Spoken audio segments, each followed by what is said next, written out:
بسم الله والحمد لله والصلاة والسلام على رسول الله وعلى آله وأصحابه أجمعين. We are in hadith number 161. باب الوضوء من النوم ومن لم يرى من النعسة أو والنعستين أو الخفقة وضوءا. So this is the chapter about whether or not you need to make wudu if you enter into a very light state of sleep. عن عائشة رضي الله تعالى عنها أن رسول الله صلى الله عليه وسلم قال إذا نعس أحدكم وهو يصلي فليرقد حتى يذهب عنه النوم فإن أحدكم إذا صلى وهو ناعس لا يدري لعله يستغفر فيسب نفسه. Aisha رضي الله تعالى عنها says that the Prophet عليه الصلاة والسلام said, if you are sleepy while praying, then go to sleep until your body is ready to wake up. So for those, specifically for those who are doing Qiyam al-Layl, right? They get up before Fajr, because that's the context of this hadith. Obviously, if you need to pray Fajr prayer, you can't just go back to sleep and I'll pray it when I wake up, obviously, right? So this is referring specifically to Qiyam al-Layl, or in scenarios where, let's say you had a long day, you woke up very early, it's Asr time, and you're not there. But you know that if you go to sleep for an hour, you still have a lot of time to pray Asr. That's included as well. So the Prophet ﷺ says, if you are sleepy while praying, then go to sleep until your sleepiness goes away. Because one of you might be praying while sleepy and not understanding what they are saying, thinking that they're doing istighfar, but they're actually, saying things about themselves, right? Saying kind of cursing. Cursing is maybe a little bit too strong, but cursing themselves, using language against themselves. So I think that's pretty straightforward. I guess for those who pray Qiyam al-Layl, if you find yourself in a situation where you are very sleepy and you've been praying Qiyam al-Layl for a while, no, you don't want to succumb to sleep. The sunnah is actually to go back to sleep, right? Moderation is Islam, and Islam is moderation. There are some people who do nothing, and that's an extreme, or do very little, that's concerning. And there are those who always want to go above and beyond, right? And from the companions, we have many hadith and companions who went a little bit too far in terms of application, where they pray all night, right, and just use the daytime to sleep. And that's a type of extremeness, right? There are other people in your life that have rights, so be balanced in this regard. Your body has rights over you. Sometimes you worked a lot, sometimes you didn't eat well for the past few days, or whatever it is, and your body begins to, get tired, become fatigued. You have to give your body its right. That is proper application of the religion, right? And this is a mindset, by the way. This application comes from a mindset. It is a mindset to understand that right now, what Allah wants me to do, what the Prophet would tell me to do, is go to sleep, not pray. Most people they think it's just more, do more hasanat, just get yourself higher place in paradise, and then they completely forget about this, right? So we don't want to be like that. Next hadith عن أنس رضي الله تعالى عنه عن النبي صلى الله عليه وسلم قال إذا نعس أحدكم في الصلاة فلينم حتى يعلم ما يقرأ. Okay, well, how do I know I'm too sleepy? I mean, obviously when you wake up for Qiyam, you're a little bit drowsy. It's very normal, right? How do I know I'm too sleepy? You're too sleepy if you're not conscious of what you're saying, right? But if you're awake and you understand what you're saying, right? You're able to recite what you have memorized normally, but you feel tired at the same time. No, that's not what we're talking about. Here we're going to say fight, right? Resist. We're talking about if you're so sleepy, you're really half conscious. In this case, you go back to sleep. Bab al-wudu'u min ghayri hadathin. The chapter about making wudu, performing wudu, even if you don't need to. Remember, if you need to pray salah, right, and you're not in a state of ablution, of wudu, then you have to make wudu. And if you are in a state of ablution, you don't have to, it's not a requirement to remake wudu. But can you? The answer is yes. And this is the hadith. وعنه عن أنس رضي الله تعالى عنه أن النبي صلى الله عليه وسلم كان يتوضأ عند كل صلاة قال وكان يجزئ أحدنا الوضوء ما لم يحدث. The Prophet عليه الصلاة والسلام used to make wudu for every salah. That was his practice. However, Anas says, as for us, he didn't require us to make wudu for every salah. So long as we had wudu from the previous salah, we don't have to make up wudu. Right? Now, there isn't a time where the Prophet ﷺ didn't perform wudu for each salah. And this was during the opening of Mecca. Right? He prayed all 5 salahs with one wudu. From Fajr till Isha, with one wudu. Right? So Umar noticed. He said, Ya Rasulullah, this is something new. We're not used to you not making wudu for every salah. I forgot exactly what the Prophet ﷺ's response was, but the response, based on what the fiqh is that لا يقبل الله صلاة لا يقبل الله صلاة محدث أو I'm missing the wording here, but basically whoever has used the bathroom or released gas or anything like that, their salah isn't accepted until they perform wudu. Right? And I think this is clear for us. Now, if you have the ability to make wudu for every salah, should you? I'd encourage it. Remember, the most underrated act of worship is what? Wudu. Right? So much reward to it in this life and the afterlife. And we just kind of think it's just a formality. We just do real quickly and to pray, that's it. No, wudu is an act of worship in of itself. Bab من الكبائر أن لا يستتر من بوله. Among the major sins is not properly cleaning yourself and maintaining hygiene after using the bathroom. Right? Yastatir means to shield yourself from. So shielding yourself from the splashes, so to speak. And this is a major sin. عن ابن عباس رضي الله تعالى عنهما قال مر النبي صلى الله عليه وسلم بحائط من حيطان المدينة أو مكة فسمع صوت إنسانين يعذبان في قبورهما. So the Prophet ﷺ was either in Mecca or Medina, the narrator forgot, and the Prophet ﷺ passed by a wall, right? He passed by a wall. And the Prophet ﷺ heard 2 individuals being punished in the grave.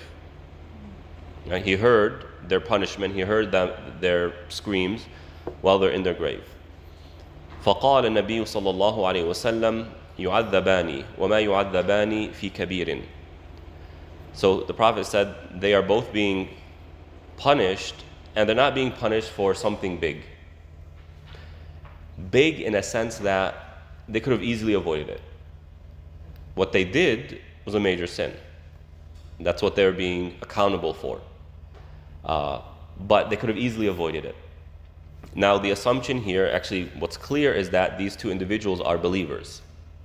Because if they were disbelievers, then they would be punished for their disbelief. That he's not going to start talking about these smaller things. So he's talking to believers. And so believers can be punished in the grave. And this is a whole topic. Some people know there's no punishment in the grave and all of that. For the believers, the punishment of the grave is expiation of their sins, so they don't have to deal with it in Yawm al-Qiyamah. So this is an advantage for somebody who didn't do too well in this life. It's an advantage. It comes painfully, but it prevents the greater punishment, the even greater punishment, I should say, of the Day of Judgment. And this is an authentic hadith, right, that clearly acknowledges that there's punishment in the grave. For those who want to, neglect it, well, what do you say about this? I mean, it literally says, يُعَذَّبَانِ فِي قُبُورِهِمَا. They're being punished in their graves. Now, what's the response going to be? No, I don't accept hadith. You see how one misunderstanding of the Quran leads to an even bigger problem, and a bigger problem, a bigger problem, right? Like those who come and say, it's very problematic, it's like, how can Allah tell Ibrahim to slaughter his son? Why would Allah tell him to do that? That doesn't make any sense. Okay, fine, if you want to avoid that, what do you say about Khadr? What do you say about Khadr killing the child? You can't reinterpret this. You know, with the dream of Ibrahim, they come and say, oh, well, maybe this, or maybe Ibrahim misunderstood the dream, or maybe not all of his dreams were wahi from Allah, which are all problematic, by the way, very problematic. Also, the shaitan can infiltrate the dreams of prophets and deceive them without Allah correcting them. That's very problematic, right? So, you see how this goes. Punishment of the grave is clear in Quran and in Sunnah, and even in Quran, but that's a different topic. ثم قال بلى كان أحدهما لا يستتر من بوله وكان الآخر يمشي بالنميمة. So what was the deal with these two individuals? The Prophet said, as for one of them, كان لا يستتر من بوله. As I mentioned, istitar is from sitir is to kind of put a shield or a barrier between you and the splashes. Now for men who might relieve themselves while standing up, this is where the splashes happen. And you know, Allah has spared you the torment of going into the men's bathroom, public bathrooms, right, that are absolutely disgusting, and urinals and all of this stuff. It's gross, right? But relieving one's, like I won't even say it. Anyway, so we have a responsibility of relieving ourselves in a way that prevents the splashes from happening, right? And if the splashes happen, then there must be an amount of cleaning, right? Yes, small amounts of impurities are overlooked by the Sharia just to make our lives a little bit easier. So a splash or two, a drop or two or three, the Sharia overlooks, right? So that's one thing. But when it becomes more, then that needs to be cleaned. It needs to be avoided first, and if it's not avoided, it needs to be cleaned. And then number two, it is an obligation. It is wajib to clean oneself after using the bathroom, whether the person is going to do wudu or not. And so if somebody goes number one, they have to clean themselves with water or with toilet paper. It's an obligation. You can't say, okay, when I make wudu, or I'm not going to make wudu right now, so I don't need to. That's not the way it works. It has nothing to do with wudu, right? So cleaning oneself after relieving oneself in the bathroom is an obligation. And somebody who ignores that obligation is actually doing a major sin. Number one, for the disobedience. And number two, because even if they make wudu, if they haven't cleaned themselves, their wudu is valid, but they're impure. You can't, there's impurity on one's clothing, and you cannot pray while impurities are on one's clothing. So their salah are nullified. That's a big thing, right? But how easy is it to avoid it? It's super easy. وَمَا يُعَذَّبَانِ فِي كَبِيرٍ. They're not being punished for something that is difficult. They could have easily avoided it. So that's the first person. The second person, كَانَ يَمْشِي بِالنَّمِيمَةِ. There's a person who would walk always gossiping, always talking about other people, right? It's easy to not talk about other people. It's very easy.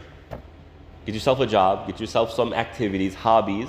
You'll be focused on that instead of on other people's business, right? So somebody who's always talking about someone else is somebody who really has no goals. They have no goals. They have no aspirations. There's no vision. So they're busy with other people. Right. ثم دعا بجريدة رطبة فكسرها كسرتين فوضع على كل قبر منهما كسرة فقيل يا رسول الله لما فعلت هذا قال لعله أن يخفف عنهما ما لم ييبسا. So the Prophet ﷺ took a jarida. Jarida is the leaf of the palm tree, right? the entire leaf. And he broke it into 2 pieces, and he put each piece on each grave. 1 piece on each grave, right? So they asked the Prophet, why did he do that? He responded, perhaps Allah will reduce their punishment so long as these 2 don't die, right? So long as there's still life in this leaf, right? Okay, so what's going on here? The life in the leaf is what? We know that inanimate, organic life does dhikr of Allah subhanahu wa ta'ala, right? Literally and figuratively. Literally, meaning they actually say one way or another, subhanallah or alhamdulillah, or whatever Allah tells them to say or inspires them to say, even though we don't hear it, right? وَإِن مِّن شَيْءٍ إِلَّا يُسَبِّحُ بِحَمْدِهِ وَلَكِنْ لَا تَفْقَهُ تَسْبِيحَهُمْ. So this is the literal, evidence of the literal. There's nothing on this earth, even non-biological life, non-organic life, even mountains do dhikr of Allah subhanahu wa ta'ala, right? However, we don't understand their dhikr. We can't hear it.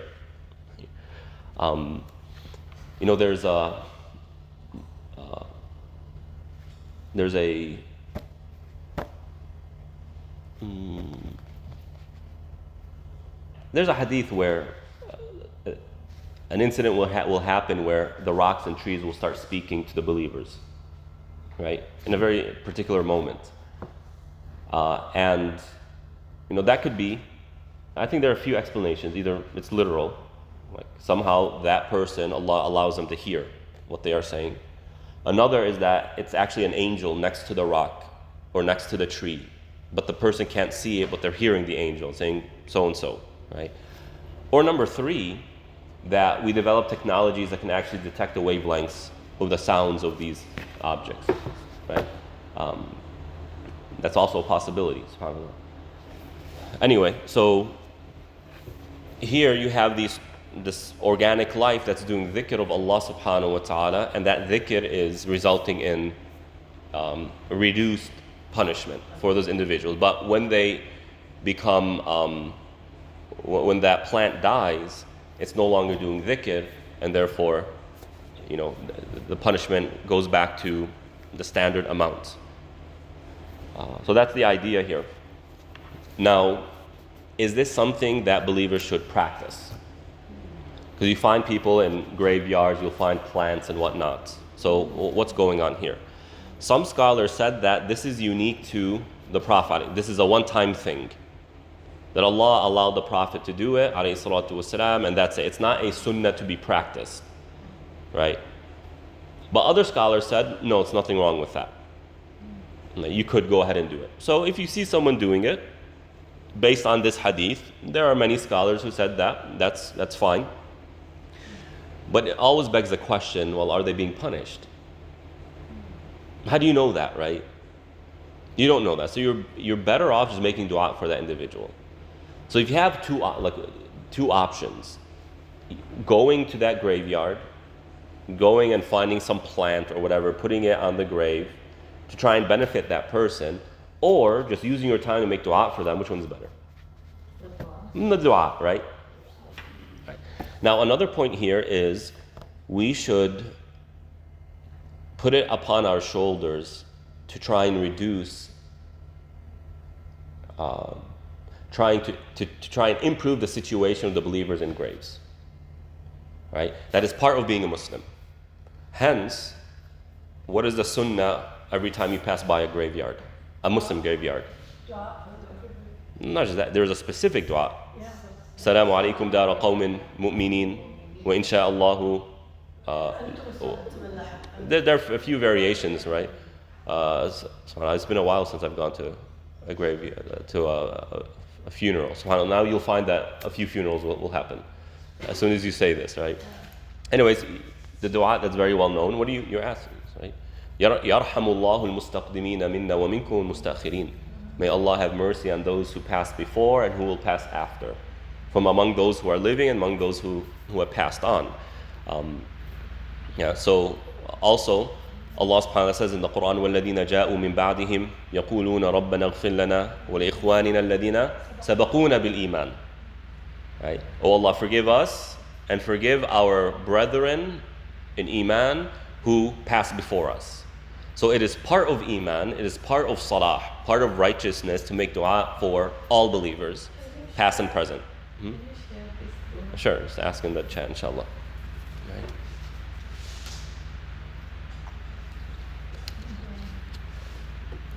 All right.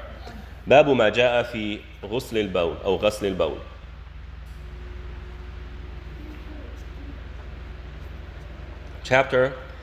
A chapter on washing urine. عن أنس رضي الله تعالى عنه قال كان رسول الله صلى الله عليه وسلم إذا تبرز لحاجته أتيته بماء فيغسل به. That the Prophet عليه الصلاة والسلام, if he would go out to relieve himself, that Anas would bring water so that he washes himself. Now, I believe we've already discussed that relieving oneself, or what can you use to relieve oneself?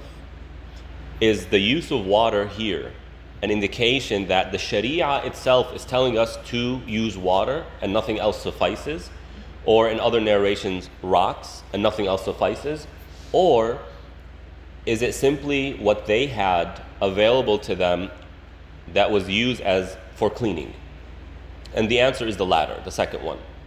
So whatever you have that can be used to effectively remove the impurity suffices. Now there are certain things that you're not allowed to use, such as animal life. Very bizarre. Like if you see a squirrel, you can't just take the squirrel and clean yourself, right? Things of value. So you shouldn't take a book, right, that people find value in and use it, like rip the paper off, and especially or obviously if it's something of Islamic content.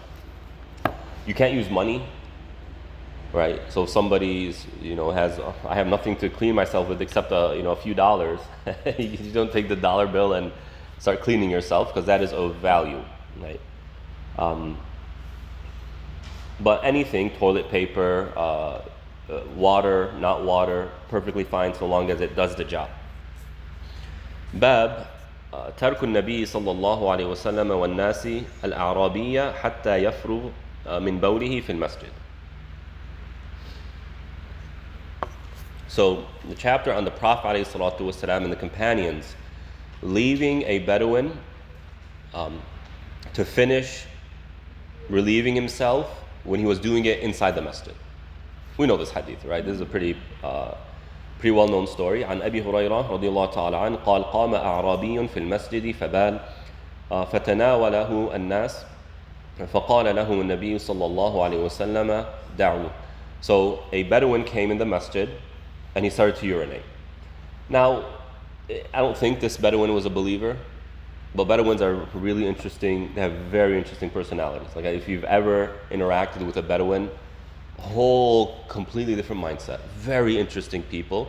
Not in terms of like their ideas, just their personalities are very unique, very different, strange to us. But it's highly unlikely that he was a believer. And it just begs the question, well, why did he do this? It could have been he just didn't know. He's okay, well, there's a place here, I need to use the bathroom.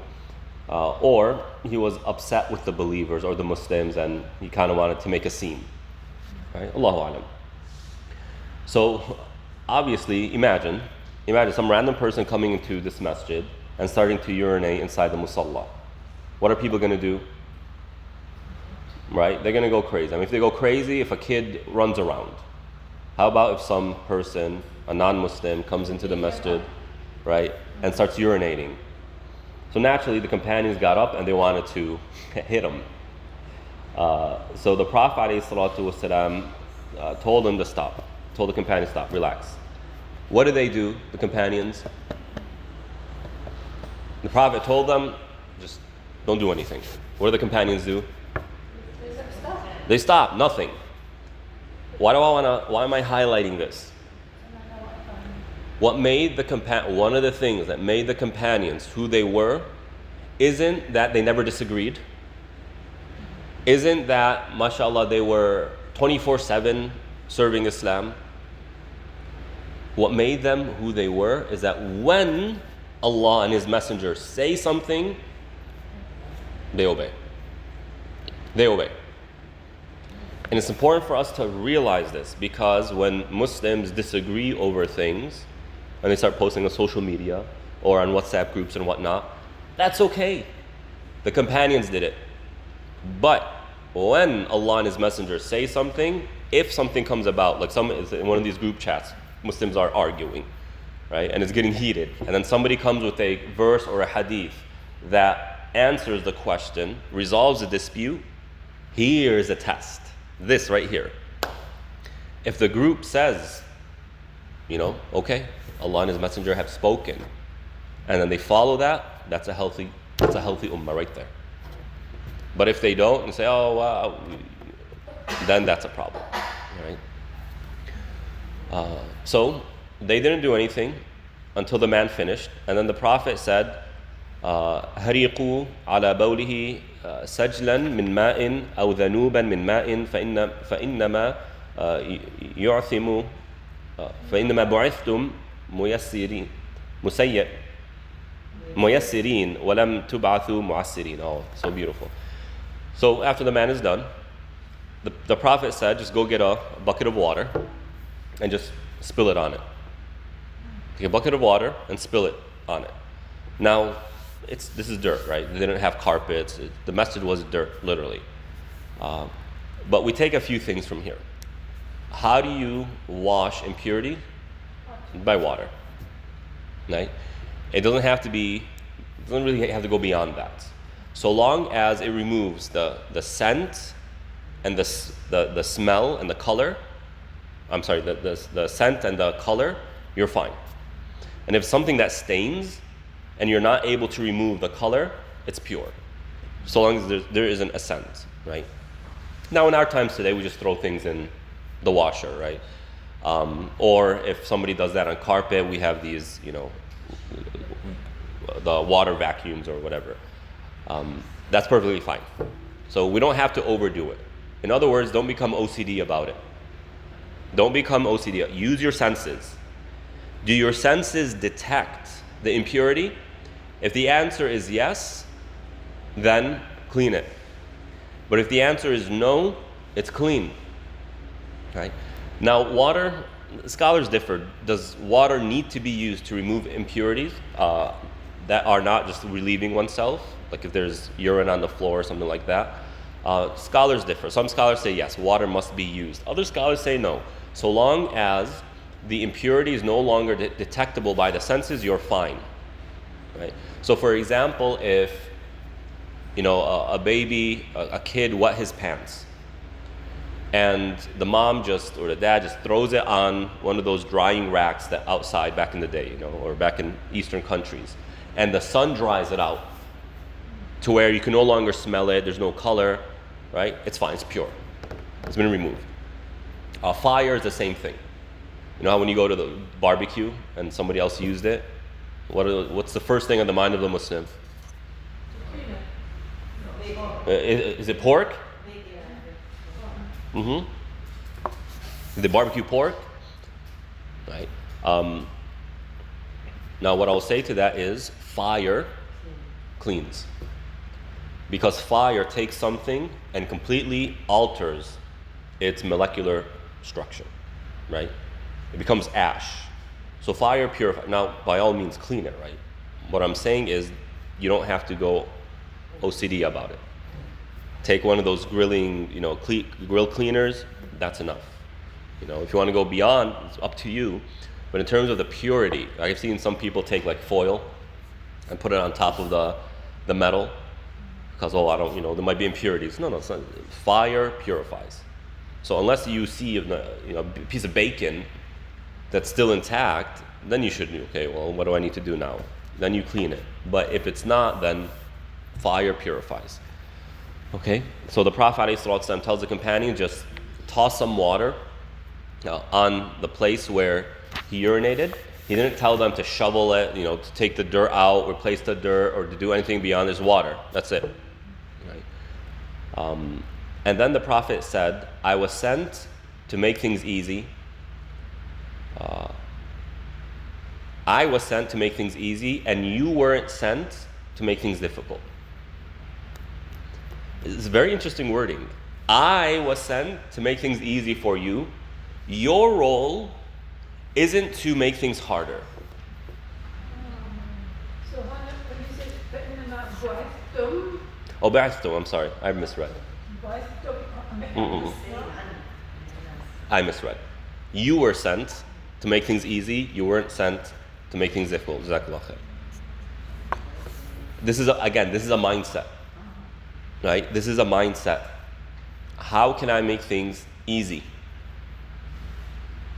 And really keep paying attention to oneself. Am I making things more difficult than they need to be? Right?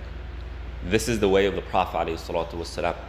So if you can make things easier in anything, can I make it easier for my son or my daughter to go to school? If you could, you should. Right? Can I make it easier for my child to find financial stability in the future? If you could, you should. Right? A lot of parents, how do they think? If I open the doors for my child, then they're going to be lazy, they can take it for granted. That could happen, but that laziness and taking it for granted isn't because you gave them money. It has nothing to do with that. Now, I had a conversation with an individual before yesterday, and they spoke about how in their family, everybody contributes to what's going on. And I'm talking about the small things. If you see anyone who sees something on the floor, whoever it is, they'll pick it up and they'll put it somewhere. If the trash needs to be taken out, the person who sees it will do it. They have this, right? Now, parents are always trying to get their kids to do this. And so I asked this individual, what your parents did is something all parents are trying to do. What made them successful? What made them successful? Right? I kind of could guess. And they said it's because our parents always made it a thing of Iman. The Prophet said, cleanliness is part of Iman. So clean that up. The Prophet ﷺ, if he would see something, he would take it. They always tied it to the Prophet ﷺ. So a child being spoiled isn't because they were given opportunity. There's nothing to do with that. Most of these political leaders who we cannot stand, right? They're doing stuff. Most of them come from privilege. Right? Most of them came from privilege. You think the kids at Newport Beach are just gonna grow up to be drunkies? They're not. Right? So this mindset of, nope, I gotta make things hard for my child so that they're stronger. That's not the way it works. Maybe making it hard for them will actually put them behind. Right? Of course, wisdom is needed for everything. Right? And parents know very well their children. Like, you can tell the habits of their children. The idea is we were sent to make things easy, to make life simpler, however that might look. We weren't sent to make things difficult. And so if a way you can get a lot of good deeds is to invent something or to refine a certain system that makes things easier. Whatever that is. If you can make the life of people coming to the masjid and finding parking easier, wallahi, you will have done a huge good deed. And for last year's Ramadan, the Ramadan team, the way it was approached is, okay, what are the inconveniences people find when they come to this masjid and how can we resolve them? See, that's prophetic right there. That's sunnah right there. So this is a mindset. We were sent by Allah to make things easier for people, not to make things more difficult. Now, mashallah, the governments of the East, doing something as simple as getting a birth certificate or renewing your passport or whatever requires a week. A week. Why? They love to make you suffer. They find pleasure in making you suffer. Wallahi, it's what it is.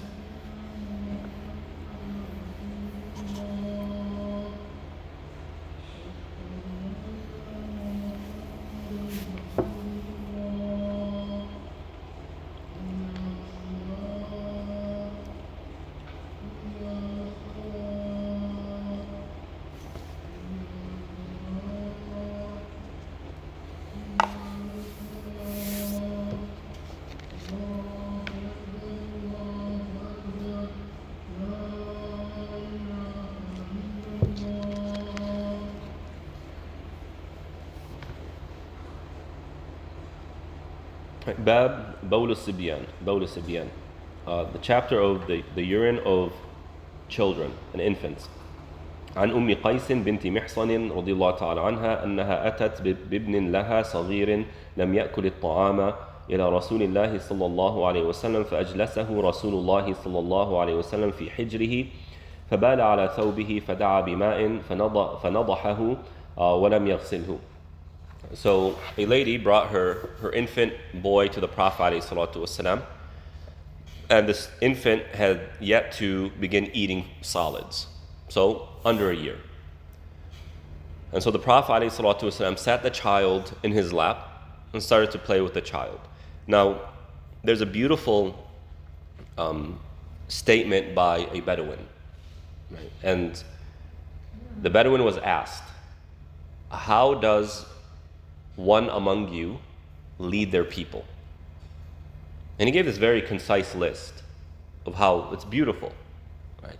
Such as bid-dini wal-karami wal-shuja'a, with religion, right? With righteousness, with generosity, and with courage, right? And despising lying and never lying, and despising lying and despising those who lie, right?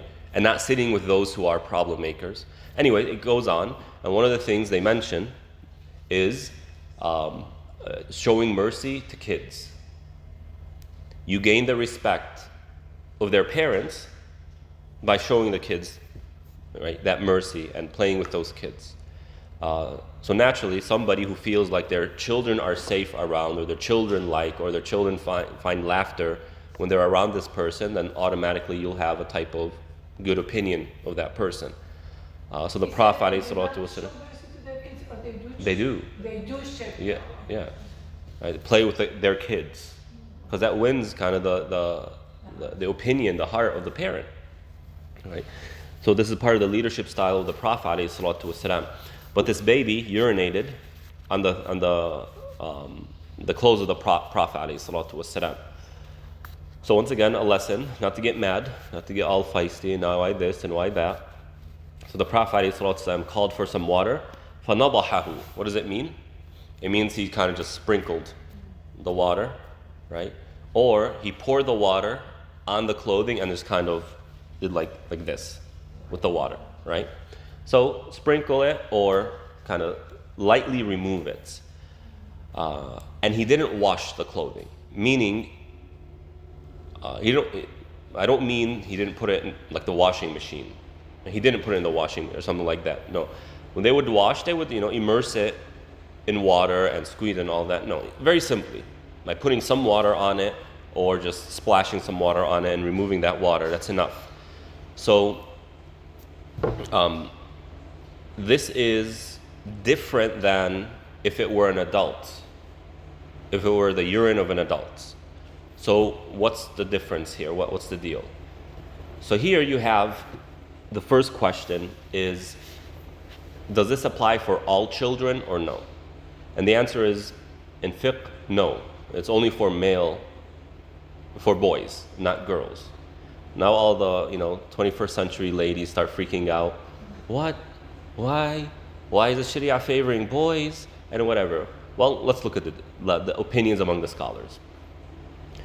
One opinion is that the science behind it, again, this is what you read in books. I'm not saying this is the science, but what you read in books is that the temperature of a boy is at a certain level to where it removes, or the urine is not impure, like it doesn't have the bacteria or whatever you want to call it. Whereas the girl, no, it's not the same. I don't know if the science pans out. Personally, that's not the opinion that I follow. The second opinion is that boys were held more than girls. And so to make things a little bit easier, the Sharia kind of overlooked this, because the Sharia comes with taysir, with making things easy.